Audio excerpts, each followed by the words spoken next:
सुप्रभात मेरे प्रिय विद्यार्थियों। मैं आज कक्षा 9वीं अर्थात आप लोगों को हिंदी व्याकरण पढ़ाने जा रहा हूँ। इसमें वर्ण विच्छेद पहला पाठ हम लोग पढ़ रहे हैं। वर्ण विच्छेद के बारे में जानकारी करने के लिए हम लोग सबसे पहले वर्ण की परिभाषा जानेंगे। वर्ण किसको कहते हैं? विच्छेद यानी अलग अलग करना, विच्छेद का अर्थ यही होता है। वर्ण के बारे में कहा जाता है कि अलिखित भाषा की छोटी से छोटी इकाई है जिसका खंड या टुकड़े नहीं किए जा सकते हैं।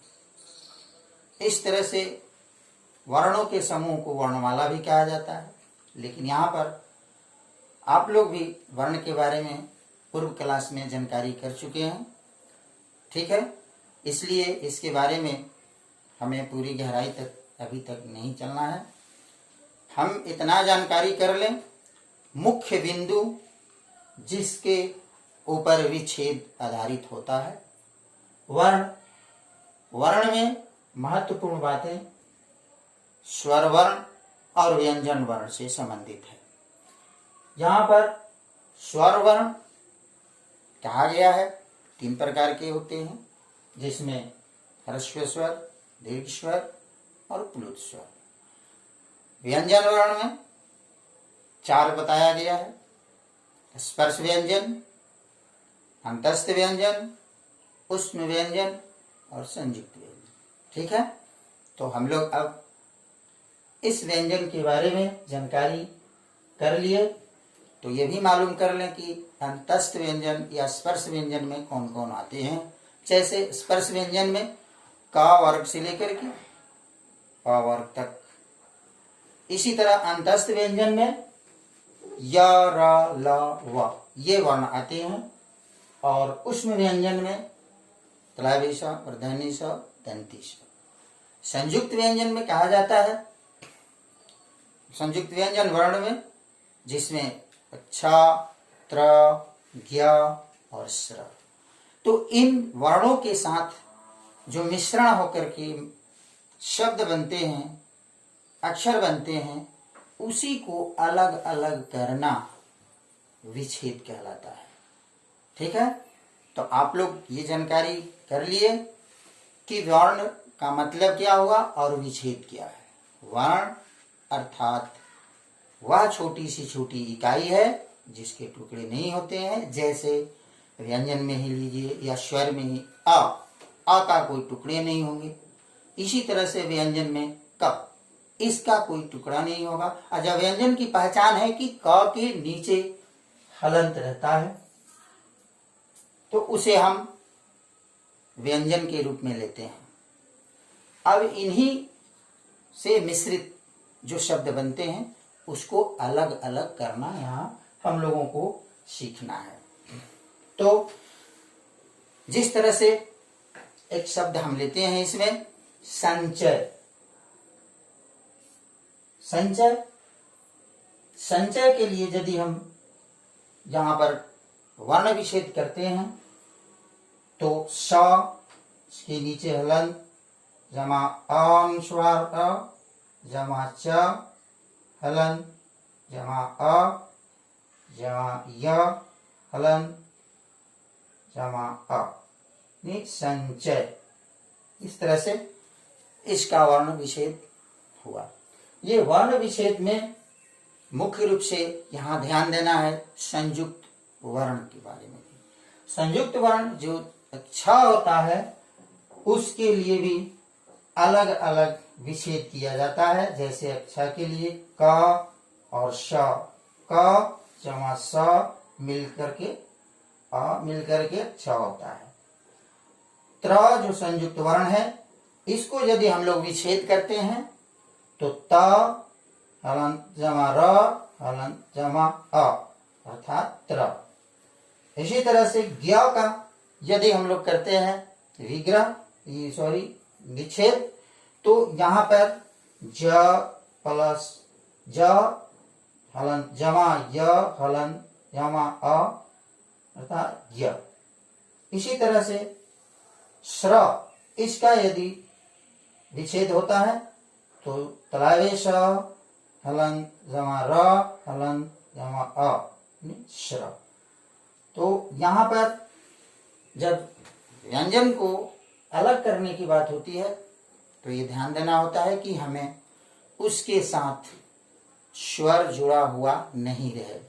स्वर को अलग करना, व्यंजन को अलग करना, यही मुख्य रूप से वर्ण विच्छेद का रूप है। इससे हम समझते हैं कि हमारा वर्ण विच्छेद सही रूप से हुआ। इसके पहले भी और कुछ बातों को भी महत्वपूर्ण रूप से जानना होता है, जिसमें र के कुछ विभिन्न रूप होते हैं। उस र को कितने प्रकार में हम लोग देखते हैं, जानते हैं। जैसे र के रेफ से भी जानते हैं हम लोग। पाई के रूप में भी र का इस्तेमाल होता है। री के रूप में भी र का इस्तेमाल होता है। तो र का ये अलग अलग रूप है जो हमें वर्ण विच्छेद करते समय ध्यान देने की बात है। कहीं कहीं ऐसे भी देखा गया है कि हर्ष में ई स्वर बहुत परेशान वर्ण विच्छेद करते समय होने लगता है। कैसे इसको अलग किया जाए, क्योंकि जैसे यहाँ विच्छेद है, इसी में सबसे पहले हम लोग देखते हैं कि यहाँ हर्ष विकार है। विद्यार्थी हमारे कुछ ऐसे हैं जो ये सोचते हैं कि वर्ण विच्छेद करते समय ये पहले है हर्षवी, तो इसको भी हम हर्षी को पहले ही लिख दें। ये गलत होता है, क्योंकि हमें सबसे पहले व्यंजन को अलग करना है, इसके बाद हमें स्वर को लिखना होता है। और हमेशा ये ध्यान रहे, बहुत विद्यार्थी गलती करते हैं कि वे व्यंजन को अलग करते समय उसके नीचे हलंत लिखना छोड़ देते हैं, जो गलत होता है। ठीक है बच्चों, आप इस बात को अच्छी तरह से ध्यान में रखिए ताकि कभी भी आगे भूल मत कीजिए। जहां कहीं भी आपको व्यंजन दर्शाना है वर्ण को, तो उसके नीचे हलंत जरूर लगाइए। बिना हलंत लगाए हुए वह गलत हो जाता है, क्योंकि हमें वर्णों के मिश्रण को, वर्णों के जो सम्मिलित रूप है शब्द में, अक्षर में, उसको अलग करना होता है। और अलग करने का तरीका इसी रूप में होता है। तो जैसे मैं अभी र के बारे में बता रहा था, तो अब हमें जिस तरह से गृह शब्द है, इसको यदि हमें कहना है, करना है कि हम कैसे इसको वर्ण विच्छेद करें, तो हम पहले इसको व्यंजन से शुरू करते हैं। ग हलंत जमा री जमा हा जमा आ।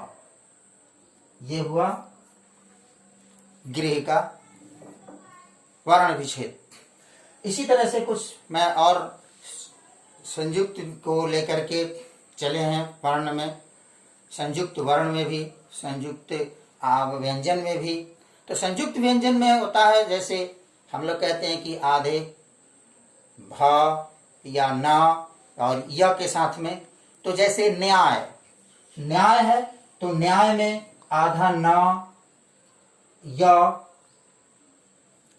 यहाँ आता है, तो इसे संयुक्त हम व्यंजन कहते हैं, न कि संयुक्त वर्ण कहते हैं। संयुक्त वर्ण होता है जैसे अक्ष, त्र, इस पर ध्यान देना है। और वो होता है संयुक्त व्यंजन होता है। संयुक्त व्यंजन में जैसे न्याय, आधा न और य में आ की मात्रा और य।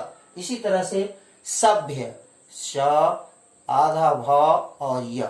तो इसमें मिला हुआ है, ये संयुक्त कहलाता है। और इसी संयुक्त रूप को हम लोग यहाँ संयुक्त वर्ण के रूप में मानते हैं।